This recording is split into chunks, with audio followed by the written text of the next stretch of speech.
A few weeks ago, I posted my first impressions of the Details by Tati makeup brushes, and since then, I've been using them as much as possible in my makeup routine. I've had these brushes sitting in front of me on my makeup desk, and I've been paying attention to which brushes I find myself just like naturally reaching for and which brushes I don't. So that first video was more of a first impressions, but now I feel like I can give you more of a thorough review now that I have used these brushes over these last couple weeks. I want to start this off with the foundation brush that everyone was talking about in my comments. It's the double-sided ES2 brush that has the paddle on one side and then the buffing brush on the other. I gotta say, my opinion still kind of stands the same on this brush, where again, I don't really love a dual-ended brush. I had a lot of people ask me like, how do I store my double-sided brushes like this? I just kind of lay them flat on my desk next to my brush holders, and I still don't really like that. I would like to be able to put them into a cup, but I just can't because I don't want that to like ruin the bottom of one of these brushes. But a lot of people in my comments were saying that this flat paddle side has been seen in more K-beauty brushes. I think I saw that Rephr came out with a brush that is really similar to just this paddle side, so it's not a double-sided brush. Just wanted to mention that in case you were more interested in trying this kind of brush shape. But so many of you in my comments love this foundation brush. You guys were saying how easy it is just to lightly brush on a light layer of foundation and then buff it in with the other side, and it gives you a really nice light airbrush look, and I totally agree.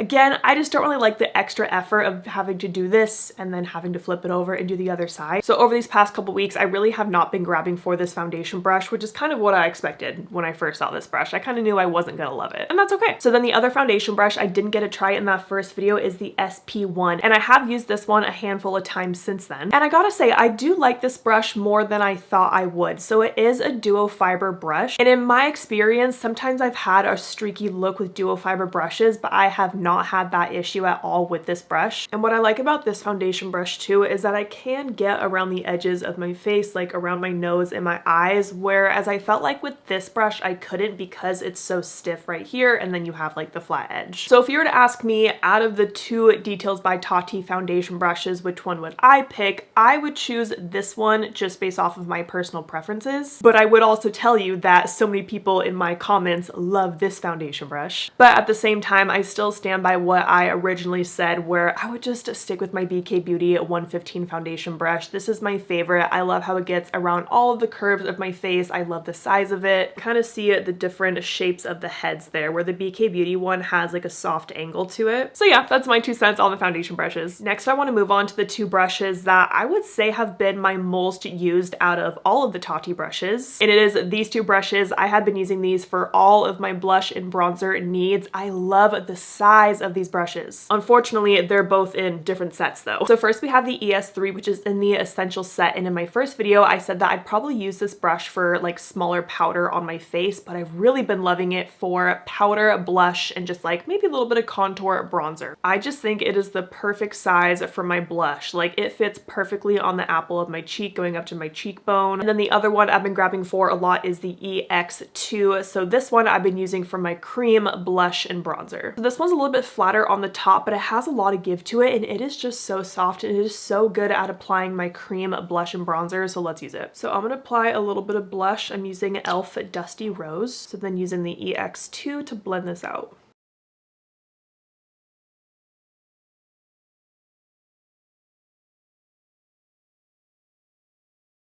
I think the size of this brush is really nice. I think a lot of people would really like it because it's not too big and it's not too small. It's like a good medium size. And then I'll grab my cream contour stick with that same brush and just kind of pick it up like that. And I can use that to apply some to my forehead. And then I'll add a little bit of that cream contour right along here. I'm not actually contouring with this shade. This actually kind of shows up as more of a bronzer on me. It's just called a contour. I'll go back to that other small powder brush later, but speaking of contour, I figured out how I'd like to use this brush that I was so confused about in my first video. I remember sitting there being like, how do I use this brush? Like, I just could not find a way to use it. So then the next day when I sat down to do my makeup, I was like, okay, I want to figure out this brush. So I've been using it to slightly cream contour in smaller areas of my face. Let me show you. With that same cream contour stick, I'll pick up the product like this, and I'll kind of go right in this inner bridge of my nose to do a little contour. It's because this brush, it's like kind of flat, but it has these little bristles that can blend. So it's really good at applying a little bit of product, almost like in a line, kind of, because it's like so flat. I'll kind of blend that out a little bit. And then in my comments, people were saying that they'll use this brush to apply a shade directly in the crease, and this is also how Jen Love has been saying that she uses this brush, which for me in my eye shape wouldn't really work to make just like such a harsh line in my crease because my eyes are slightly hooded. It would kind of just be covered up. So I don't really see that method working for me with applying like eyeshadow in my crease with this brush. But again, I'll take more of this and I can kind of go it down my nose, do a little nose contour, because you can just use the tip of this brush with a really light hand and just kind of feather in a light line. But I do think it's good that this is one of the specialty brushes because I think any makeup beginner, even like intermediate, doesn't really need this brush. Like this is not a brush that's a necessity to have in your collection, but it definitely is different and unique and I can appreciate that. And I'll do a light contour down here too on my lip. One more. I'll do the lower lash line. And this is kind of how I've been doing my eyes if I don't really want to do an eyeshadow look. Brush does work really nicely in small places. It's just kind of different. Another brush that I found myself reaching for a lot, which I was kind of surprised by, is the EX4. So for this brush, I've been using it under the eyes for concealer and also eyeshadow primer on my eyelid. I'll just apply a little concealer here. But I gotta say, I think the shape of this brush is perfect for the under eye area. And I like how soft it is and it's really good at just pressing in that product. I do think a lot of people would really like this brush if you don't already have an under eye concealer brush that you love. Like for me, normally for this step, I use my brush that I created with Sigma. It's my AB1 base brush. So they're a very similar size brush, but they just have a different shape to them where that Tati one does have that angle to it. And then mine is rounder, but really for both of these brushes, you can use these in so many different small areas of your face. But I was just kind of surprised that for the past couple weeks, I found myself grabbing for this brush over my own brush. It's a good brush, what can I say? I want to apply a little bit of powder to my face now, so I want to use a brush that I didn't get to use in that first video on camera, and it is the EX3 brush. Now, in my first video, I said that I don't really see myself finding a purpose for this brush in my makeup routine, but I actually found myself grabbing for it a few times. So for my makeup days where I don't want to set my entire face with powder, I just want a light layer really in just the areas that I need it, I'll use this brush just to lightly tap it on. I've been using the Charlotte Tilbury powder mostly for that step, but I did just get the new Huda Beauty Easy Bake pressed powder in PR. And if you guys watch my videos, you know how much I love the loose version of this powder, so I have to try this one on camera today. It's the shade Pound Cake, and honestly this brush is going to be perfect for this. Quick little powder first impression in today's video. That's fun. Let's pick it up. Does it smell? It does not smell. And let me set my under eye area. Picking up a little bit more powder, and I'm gonna set kind of right in my smile lines, my pores, and my chin. I'm gonna add a little more powder up here. I'm gonna keep it on the left side of my face because I always like to do a little side by side just to see the difference. Yeah, see how this brush is really nice just for pressing in that powder in a nice light layer. So I take back my words on this brush. I found a step for it in my routine. Okay, but that powder looks really nice. So that is with powder, although I did not powder like my entire cheek, just really where I want it, but a little side by side there. It does look nice and smooth and nice and matte too. My skin is feeling a little bit dry today, which is why I don't want to powder my entire face. So let me set the other side. I'm actually really excited about this new powder because just the other day I was kind of feeling like sick of my powders, and like I feel like a lot of them have a lot of glow to them, and I wanted something just more mattifying because I've been using my Charlotte Tilbury one a lot, but sometimes that's just not enough. So this actually might be exactly what I need. Yeah, that powder works really nice. The brush works great with it. I'm happy. Now that my face is set, I want to go back to that small powder brush I mentioned earlier, the ES3, and I'm gonna use that with my powder blush, and I'm just gonna lightly dust on a little bit of blush here. This is the Huda Beauty blush palette in Toasty Peach. I think out of all three that launched, this one's my favorite, but I'm still not like in love with it. But if I had to pick one out of the three, it'd be this one. So I mix those two matte shades together, and then I'll grab a little bit of the blush topper and apply that more to the top of my cheek.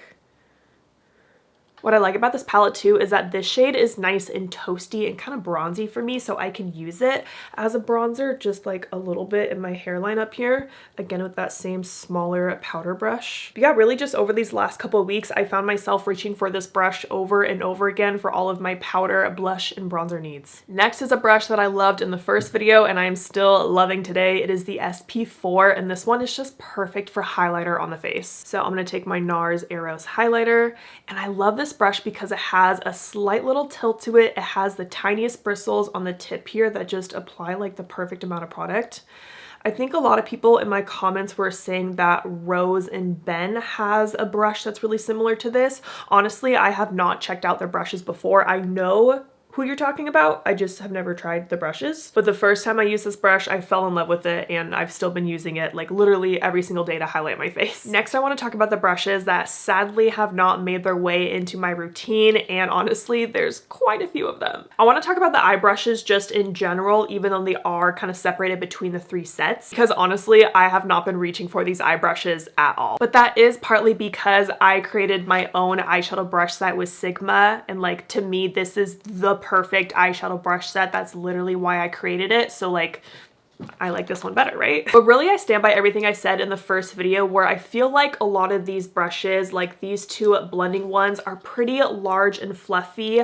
I thought that I was gonna like this more large shader brush, but I really haven't used it that much these last couple weeks. I think I used it a few times to maybe pack on like a really light, just matte shadow all over my lid, or even a little bit of a nose contour, but I haven't used it that much. Out of the rest of the eyeshadow brushes, the one that stood out to me the most is this little fun angled one right here, the EX6. I still think this brush is great for any little outer corner work because of the small angle that this brush has, and it is different and unique than other brushes that I have in my collection, but the rest of them really aren't anything like super special to me. So like, if you're looking for good eyeshadow brushes, it's right here. We are down to the last 4 brushes that did not make it into my routine. We got to talk about the 2 contour brushes. I still stand by what I said in the first video. I said that it's not 2016 anymore, we're not really contouring, and I still think that's true. And I'm not saying that these are bad brushes in any way. I am literally just sharing with you my personal experience, and that these brushes, it's just not a makeup step that I do. I do not contour, so I do not need these brushes. But I did try using this brush for a cream contour one day, and I gotta say, it did do a good job. If you're someone that wants that harsh contour line and you like to really press in your product, I think you would really like this brush. It's just not a step that I do in my routine. Another brush that I realized I was just never really reaching for is the SP2. It is this small angled face powder brush. In my first video, I compared it to the BK Beauty 112, and I still stand by what I said in that video, where I like the 112 better than this one. And I would almost place this brush more in like the contour category versus a blush category, because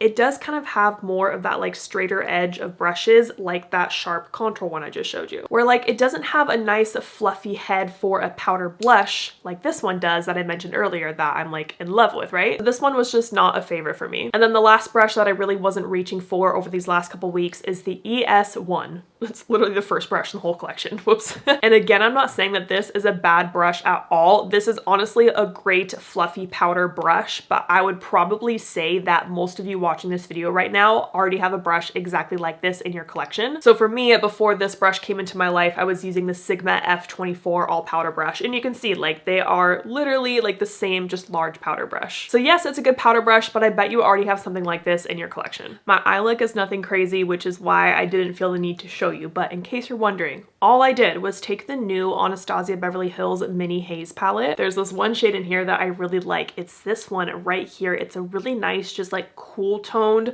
kind of sculpting shade almost. I just use that shade under my lash line and like a little bit on my top lash line just for a bit of a shadow, and also a tiny bit in my outer crease out here. And then I popped on a ton of mascara and just a dark brown liner in my tight line up top. Anastasia also just came out with eyeshadow sticks. I want to say there's like 25 shades. It's a pretty good shade selection here, a lot of fun colors. But of course, I want to try one of the more neutrally shades. This is the shade Pearl, and I want to use this as just like a little highlighter right in here. Oh yeah. This is what I like eyeshadow sticks for, just a little pop of something. I did film a short with these that might be up kind of soon because I did want to play around with them and just create like a soft neutral eye look with them, and they worked really nicely. I also use this to like highlight my nose a little bit too. So overall, I still stand by what I said in my first video with these brushes, where I recommend just waiting until these brushes come out as singles, because again, there's not really one brush set that I'm just like, oh my gosh, I highly recommend this, you guys need this. But I do think there are some standout brushes in the collection with some fun and unique different shapes that I'm definitely going to keep using, and I would recommend when they come out as singles. I have washed a lot of these brushes at least once, some of them I think 3 times now, and I have not had one single brush fiber shed at all. These brushes have stayed perfectly intact. They've dried nicely. They dry back to their beautiful original shape. So honestly, the quality is definitely there with these brushes. All right, that's gonna wrap up this video. So I will see you guys in the next one.